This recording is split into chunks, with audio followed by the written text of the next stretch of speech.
I was texting this girl I was interested in. We had hung out at my place playing pool and darts a few times. We had yet to go on our first official date. During the course of our text conversation, I had brought up my love for the outdoors and camping. She said that she loved that stuff too.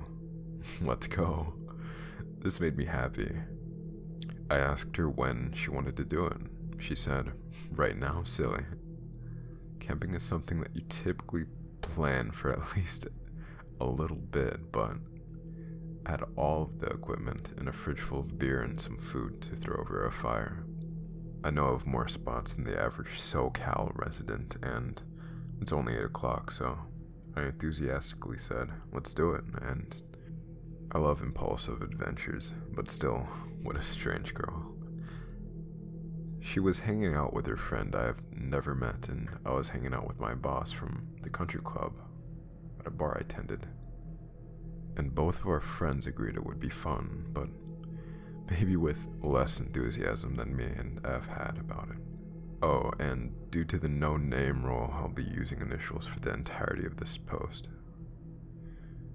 Instead of picking them up, they decided they wanted us to drive over. Then they would be waiting in a car, and they would follow us to the campsite. I found out later that F's friend, Kay, wanted a quick out if she wasn't feeling it. Me and my buddy, E, get to their house, and they're already waiting in a running car for us. Oh, we go to my favorite spot, and they're following close behind. An hour and a half later, we get to my favorite camp, and it is closed. Oh no. I took us to one way out of the way, and I don't know any others in this area, so I decided to just wing it and drive north. Surely we'll find something. We end up passing a small camp called Lake Peru. I think it was Peru. It's been a while, but if it wasn't Peru, then it was something in that area. We pull into a most empty camp, and I find a great spot, well removed from all the other sites. It's surrounded 200 degrees by a wall of thickened tall oaks, and we all get out of our vehicles, and I see F for the first time that night. She had full-on makeup with knee-high boots and a small dress. What a strange girl. I burst out in laughter. I couldn't help myself. Almost in tears laughing, and I asked her, what are you wearing? You knew I said camping, right? Do you have something to change into? With no shame, she looked me right in the eye and said she wanted to look good for me. And yes, she has a change of clothes, but she's quite happy at the moment. She assured me she was quite competent at all things outdoors, and she knows what she's doing. Although I did not believe this for a moment. Over the years, though, she proved me wrong, showing herself to be accomplished at climbing and canyoneering, knew more knots than me, and could swing an axe like a lumberjack, but at the time I was secretly thinking that this had to be her first time in the woods. What a strange girl. Our friends didn't hit it off, not even a little. About an hour ago into hanging out, Kay retired to the tent, and I gave her to share with my buddy. And my buddy decided to go and sleep in the car. So it's just me and F hanging out and having a great time. She's still in the club clothes, and we decide to go on a little night hike. We come to this little clearing in the woods and are staring up at the beautiful stars in the night sky. We hear a snap in the bush about 20 feet away, and F gives me a worried look and says we need to go back.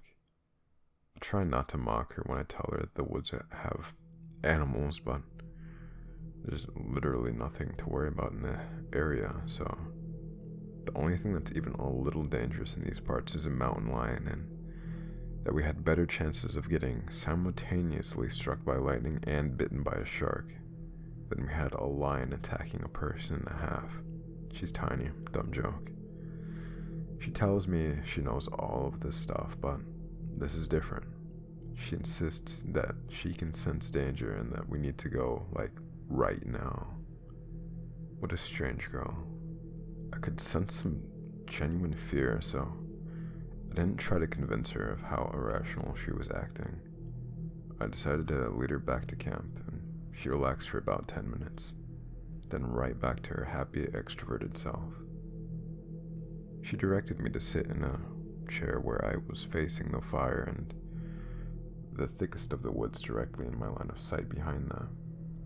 She brought out an old CD player and hit play, and Hallelujah by Leonard Cohen started playing as she walked behind the fire and started dancing seductively. Not the trash stripper seductive, but slow, classy, fluid movements. She was casting a 40-foot shadow on the wall of the trees behind her, so what I was seeing was a bonfire. Beautiful F standing directly behind the flames that were licking the night sky, and behind that, a massive 40-foot giant shadow imitating her every move. Combined with it being the first time I had ever heard a Leonard Cohen song, and the overall ambience, I was transported into another world.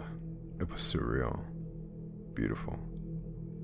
I think this is when I fell in love, but still, what a strange girl.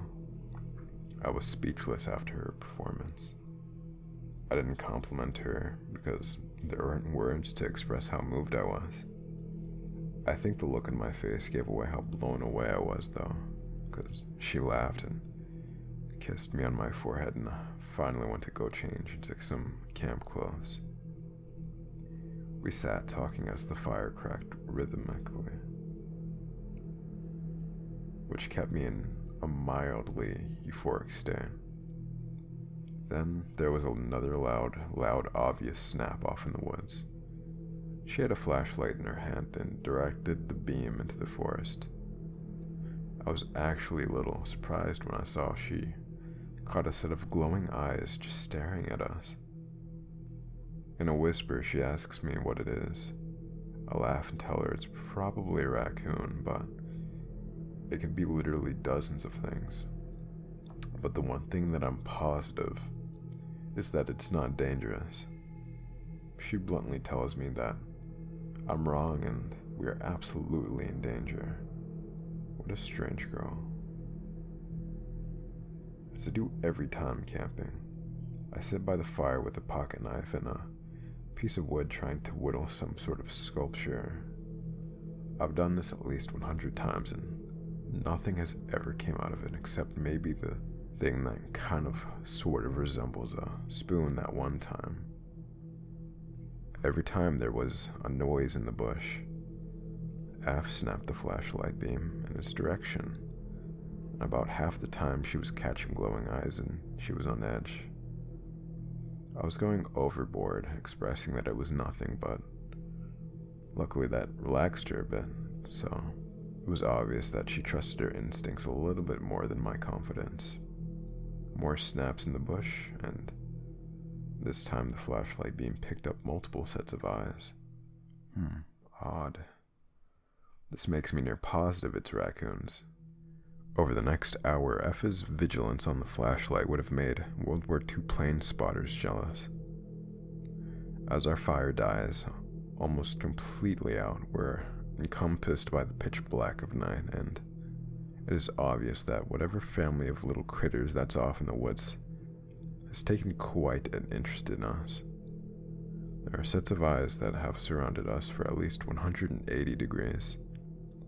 When F used to tell the story, there were dozens of eyes, but I can't confirm that because honestly, I wasn't that interested in it.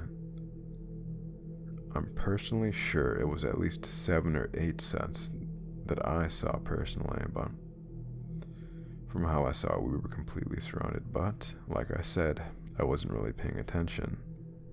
F swears it was dozens. She is 100% on this. I don't really have any reason not to believe her because she was the one super tuned in to what was happening. The fire goes completely out. F does another sweep with the light. The glowing eyes are right smack up on the perimeter of the oak wall next to our camp. For the first time, I'm a tiny bit unnerved. Another sound. She clicks on the light. What she saw, not 5 feet from where me, is sitting, a large wolf, head down to the ground, but near an obvious pounce position. Its teeth were bared and nose wrinkled in a snarl. And what I saw? Same thing. I saw the same thing, minus the teeth. Exact same thing. My logical brain knows there's no wolves in that area and hasn't been for a very long time. What was sitting there was coiled and ready to smoke me. Had to be the biggest coyote I've ever seen. In SoCal, these things are typically skinny, unhealthy, fearful animals. This thing was massive, and had a full coat and was 100% creeping on me. I've spent so many hundreds of hours in the wilderness and I've never seen anything like it. Everyone who knows me and F knows this is a true story. But people that don't know us don't believe us. And I don't blame them.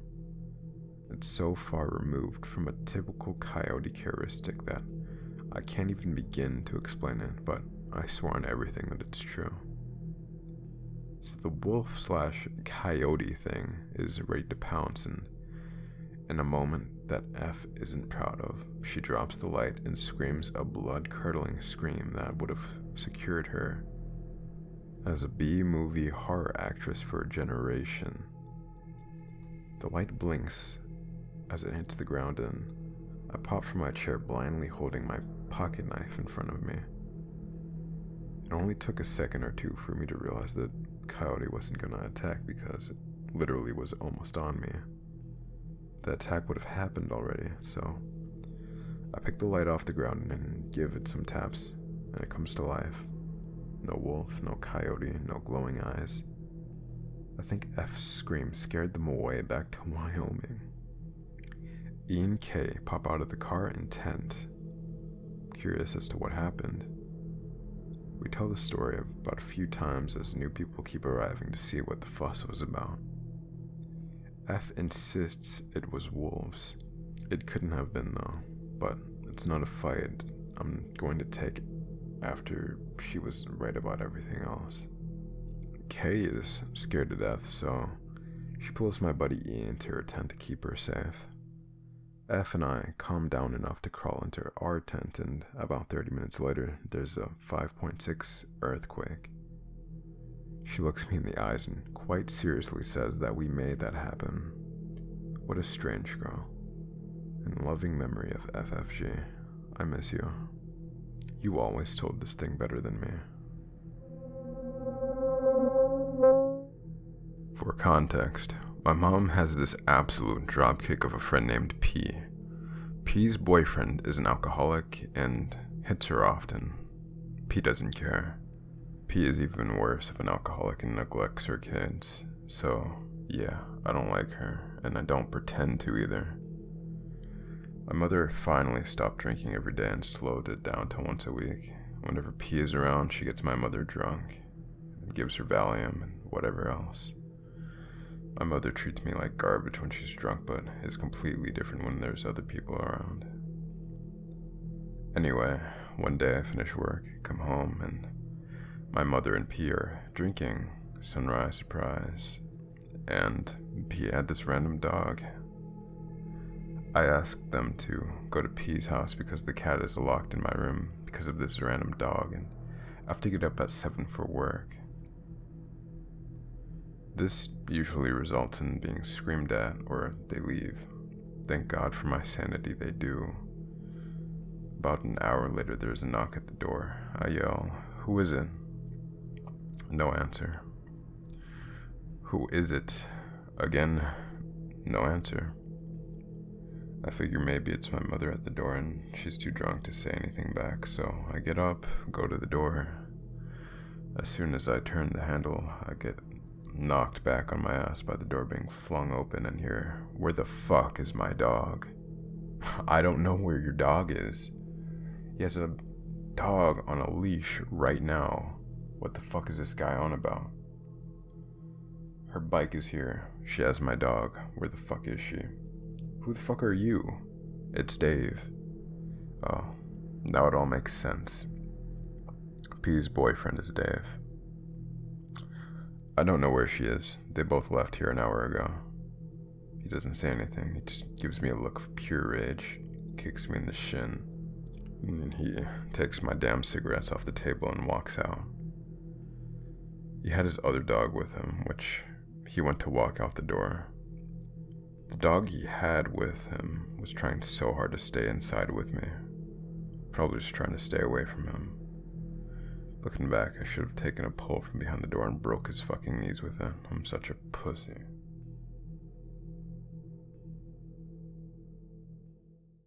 If you enjoyed hearing me read these stories, please leave a like and subscribe. It helps more than you know.